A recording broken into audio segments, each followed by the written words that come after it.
બતાવીશ કે કઈ રીતે આપણે નંબરને રેશનલાઇઝ કરીશું. તો સૌથી પહેલા આપણે કોઈ પણ એક નંબર લઈએ જે રૂટમાં હોવો જોઈએ, કેમ કે રૂટ વાળો નંબર જ કેવો હશે, ઇરેશનલ. એક્ઝામ્પલ √2. આમાં કોઈ હિડન સ્ક્વેર એવું કઈ છે નથી ને, તો આ જે નંબર છે એ જ એનો રેશનલાઇઝિંગ factor. √2 into √2 will become 2. 2 is a rational number.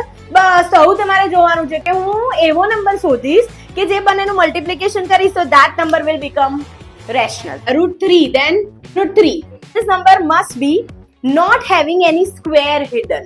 આની અંદર કોઈ હિડન સ્ક્વેર છે ના. પણ હવે હું કહું છું √8. √8 ના પ્રાઇમ ફેક્ટર્સ કરો. 2 2 ઝા 4 2 ઝા 8. તો આ નંબરમાંથી આને વિચારવાનું મગજમાં. 4 into 2. 4 is a square of 2, તો 2 will come outside, so this number will become 2 √2. આમાં 2 તો રેશનલ છે પણ ઇરેશનલ કયો છે? √2. So that's why આનો રેશનલાઇઝિંગ ફેક્ટર ખાલી √2 થશે, √8 નહીં થાય. √125. તો એનો રેશનલાઇઝિંગ ફેક્ટર કયો થઈ જાય? √5.